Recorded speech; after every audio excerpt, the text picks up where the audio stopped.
Buenas noches. Vamos a ver ahora un tema muy importante en la patología vascular, que es la vasculitis. Esta es una interpretación del Dr. Du de la patología estructural y funcional de Robbins. La vasculitis es un término que se emplea genéricamente para designar la inflamación de las paredes de los vasos. Las características clínicas dependen de las distintas regiones y del lecho vascular afectado.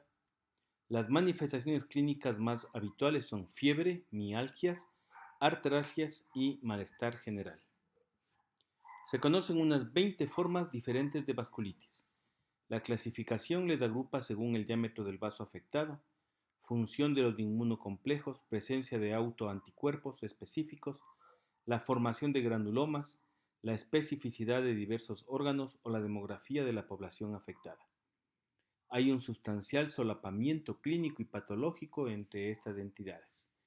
Los dos mecanismos patógenos son inflamación automediada e invasión directa a la pared vascular por microbios.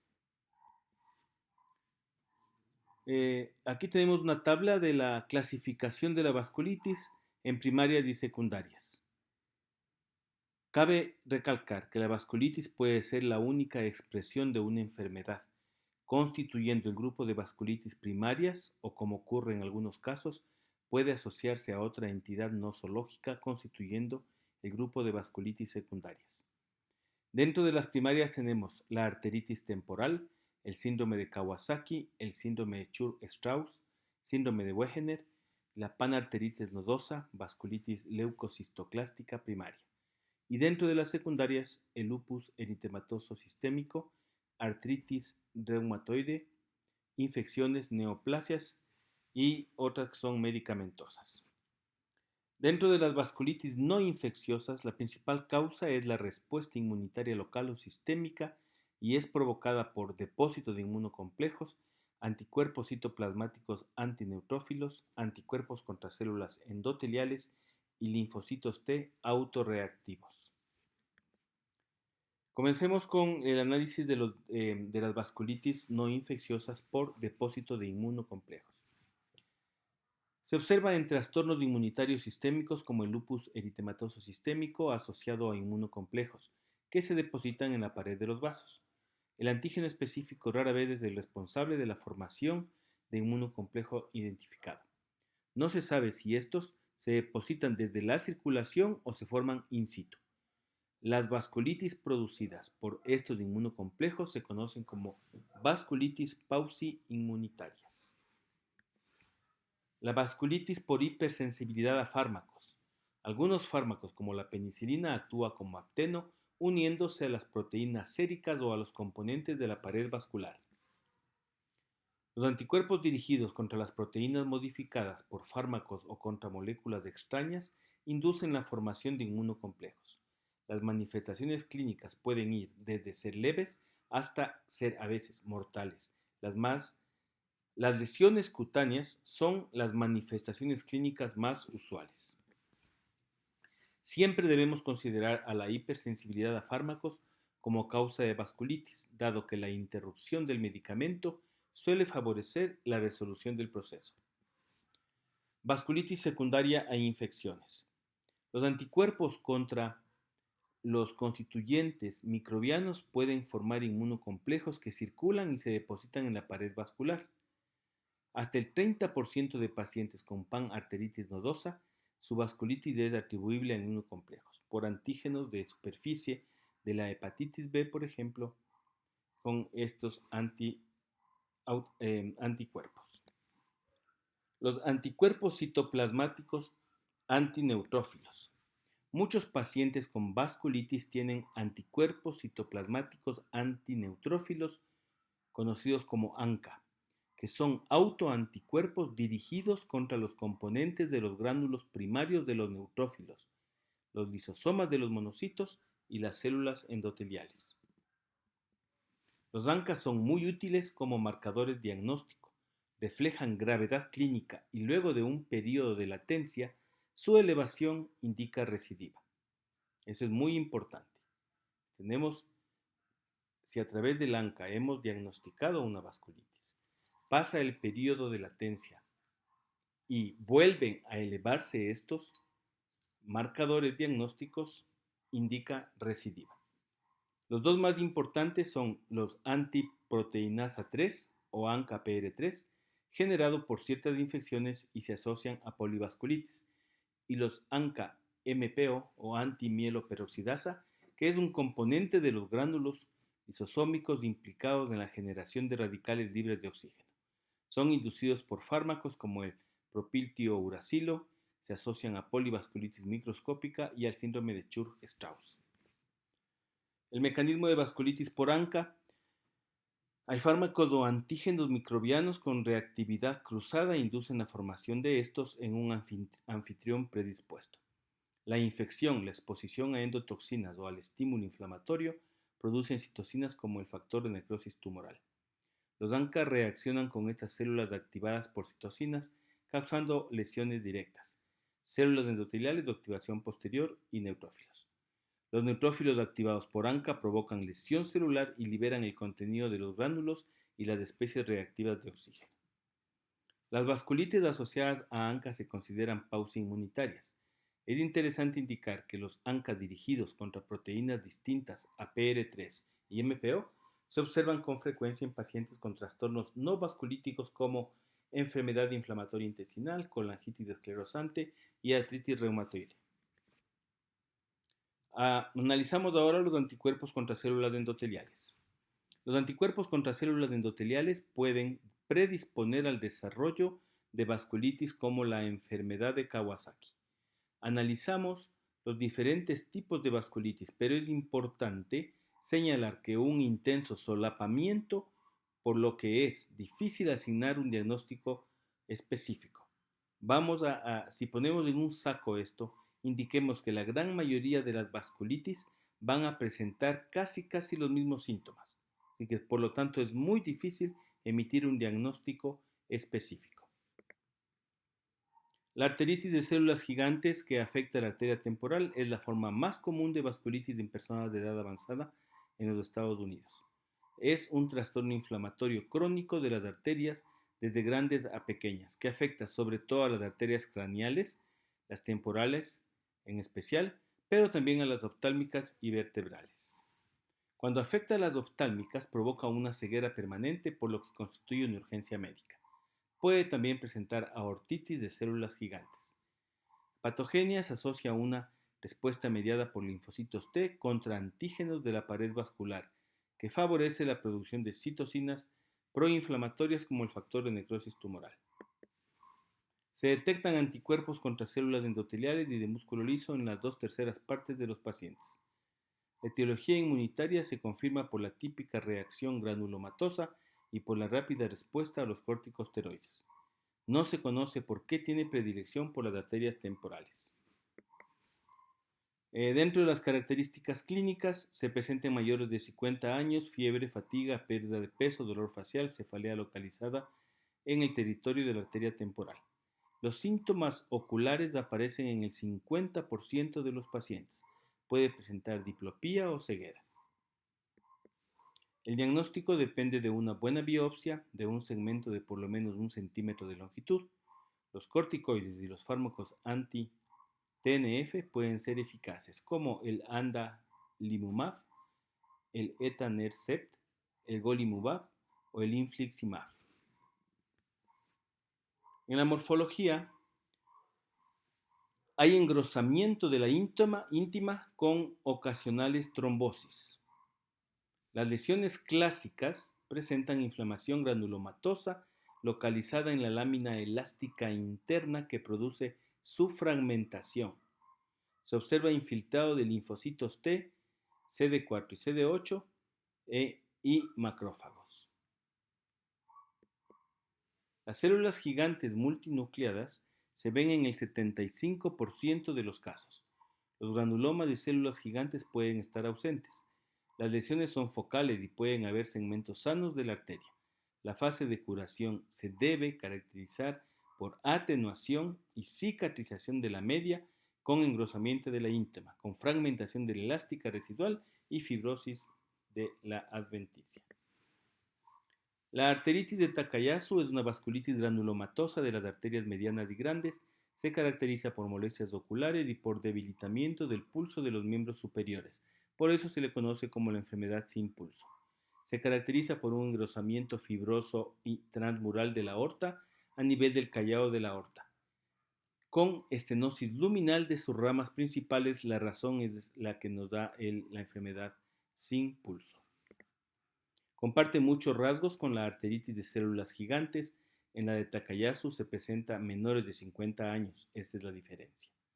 Repito, comparte muchos rasgos con la de arteritis de células gigantes, pero en la de Takayasu se presenta en menores de 50 años.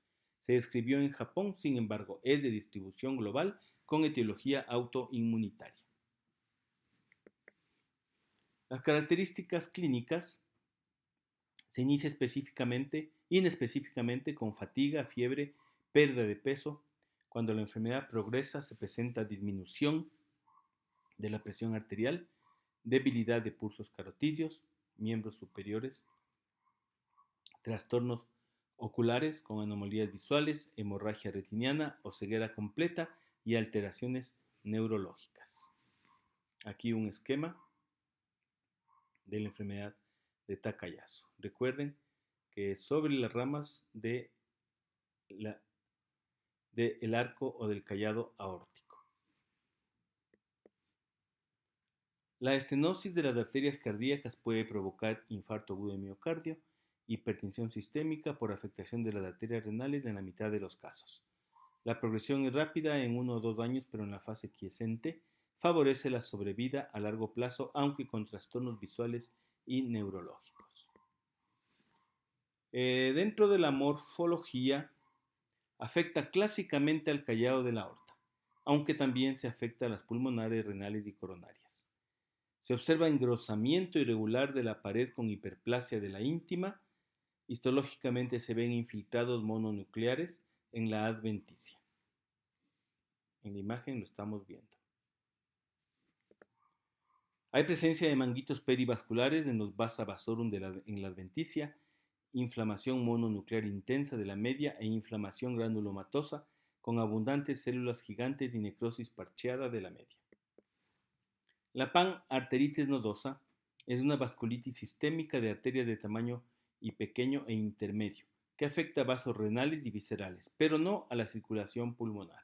Esto es la gran diferencia. No afecta a la circulación pulmonar. No guarda relación con los ANCA.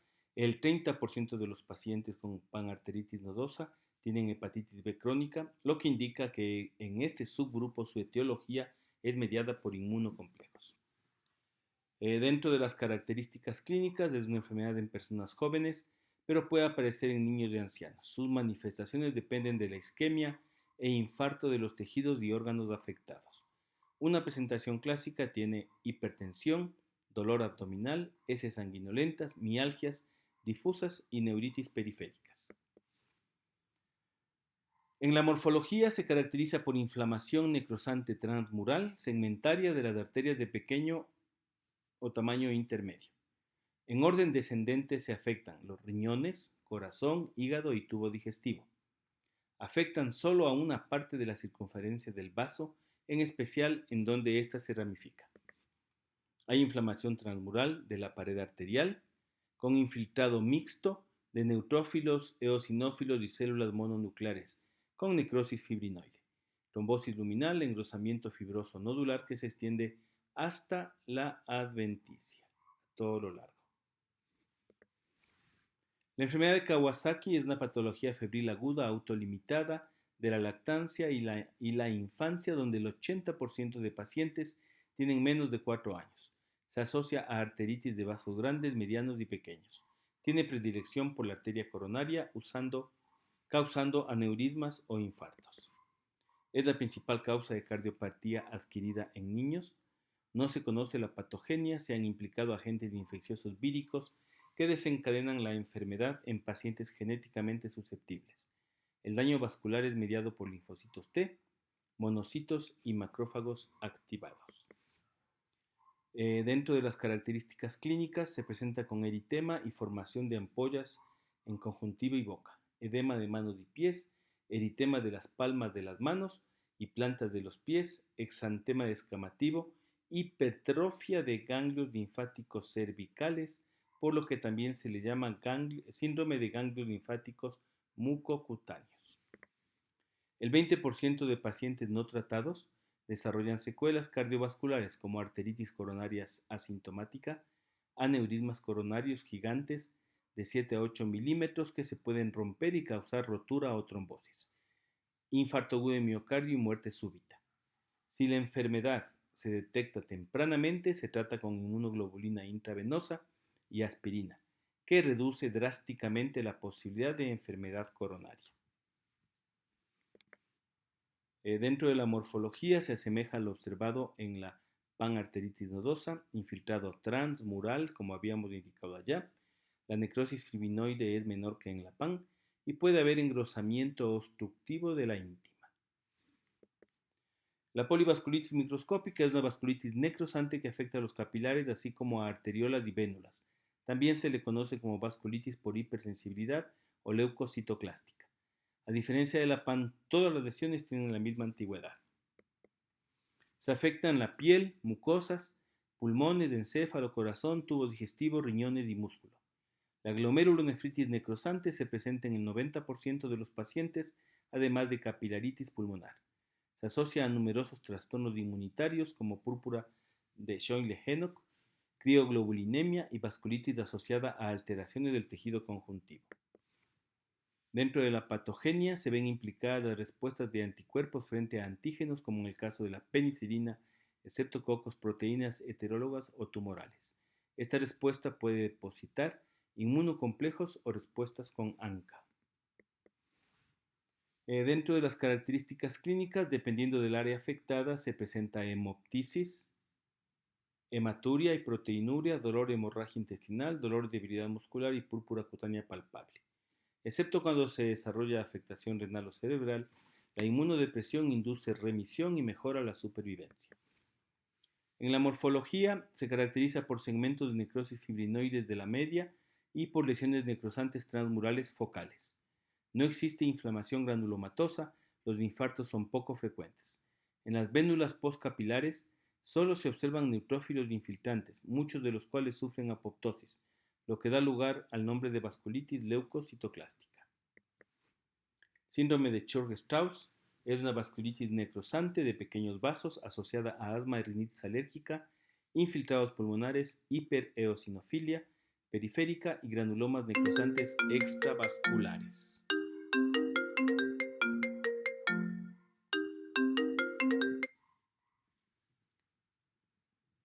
Las lesiones vasculares se parecen a la PAN o a la polivasculitis microscópica. Decíamos que el síndrome de Churg-Strauss es una vasculitis necrosante de pequeños vasos asociada a asma, rinitis alérgica, infiltrados pulmonares, hipereosinofilia periférica y granulomas necrosantes y extravasculares. Las lesiones vasculares se parecen a la PAN o a la polivasculitis microscópica. Los ANCA y los MPO están en la mitad de los casos. Es una enfermedad multisistémica con afectación cutánea, púrpura palpable, hemorragia digestiva y enfermedad renal, como la glomerulosclerosis focal y segmentaria.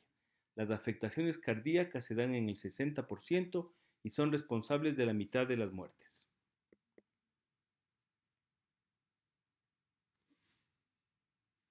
Vemos en la imagen aquí la estructura totalmente alterada de un vaso.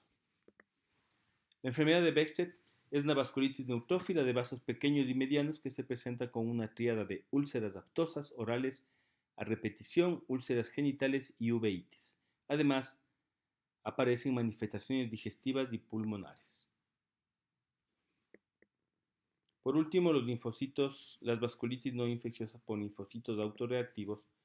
La granulomatosis con polivasculitis, antes llamada de Wegener, se caracteriza por granulomas necrosantes de las vías respiratorias altas y bajas, vasculitis necrosante o granulomatosa que afecta vasos de tamaño pequeño o mediano, glomerulonefritis focal necrosante en forma de semilunas. Clínicamente se asemeja al PAN, a excepción de que presenta afección respiratoria. La patogenia es una forma de hipersensibilidad mediada por linfocitos T frente a microorganismos o agentes ambientales inhalados. Normalmente inocuos, se presentan con granulomas y tienen una respuesta radical al tratamiento con inmunodepresores. Los ANCA-PR3 están presentes en el 95% de los casos. Sus características clínicas afectan más a los hombres que a las mujeres de alrededor de los 40 años, presentan neumonitis persistente con infiltrados cavitarios, sinusitis crónica, úlceras de la nasofaringe y enfermedad renal. Se presentan además de exantemas, mialgias, artritis, neuritis y fiebre. Si no se trata es mortal sobre el 80%. Los corticosteroides como la ciclofosfamida y los antagonistas del defactor de necrosis tumoral han hecho a esta patología antes mortal una enfermedad crónica con recidivas y remisiones. En la morfología, en muestras de vías respiratorias altas de sinusitis, se ven granulomas con patrones geográficos de necrosis central y vasculitis concomitantes. Los granulomas están rodeados por una zona de fibroblastos proliferativos asociados a células gigantes e infiltrado leucocítico. Múltiples granulomas forman nódulos que se cavitan. A nivel renal, las lesiones glomerulares tienen la apariencia de semilunas. La tromboangeitis obliterante o enfermedad de Berger se caracteriza por inflamación segmentaria trombosante, aguda y crónica de arterias pequeñas y medianas de las tibiales y radiales. Se presenta en grandes fumadores menores de 35 años. Patogenia. La relación en el consumo de tabaco se debe a la toxicidad celular endotelial idiosincrática de algunos componentes del tabaco que modifican las proteínas de la pared vascular del anfitrión. Presentan hipersensibilidad a los extractos del tabaco. Los vasos sufren dilatación dependiente del endotelio al ser sometidos a provocación con acetilcolina. Aquí algunos de los ejemplos de la afectación que puede provocar. Hay mayor prevalencia con grupos étnicos israelíes, hindúes, japoneses. Las características clínicas comprenden el fenómeno de Raynaud inducido por el frío, dolor en piernas luego del ejercicio y que remite con reposo en la claudicación intermitente, dolor en el dorso del pie, claudicación del empeine y flebitis superficial. Ahí está quien la describió. En esta enfermedad por la insuficiencia vascular el dolor es intenso incluso en reposo con componente neurítico. Se desarrollan úlceras crónicas en las extremidades. El abandono del tabaco en etapas iniciales mejora los ataques posteriores, pero no garantiza su curación. Puede ser causada por invasión directa de microorganismos bacterianos, la pseudomonas en el clásico ejemplo u hongos como el Aspergillus y mucor. La invasión puede ser parte de una infección tisular localizada como la neumonía o abscesos o diseminación hematógena. Las infecciones debilitan la pared de las arterias y provocan aneurismas micóticos o inducen trombosis e infarto. En la meningitis bacteriana, la trombosis de vasos meningios puede dar lugar a infartos del tejido cerebral. Bueno, con esto hemos terminado esta revisión muy rápida de las vasculitis. Para terminar, resumamos que la vasculitis infecciosa no es sistémica, es provocada por hongos y bacterias, debilitan la pared vascular y producen aneurismas micóticos. Muchísimas gracias. Hasta el próximo video. Recuerden que les saluda el Dr. Du y no se olviden de suscribirse.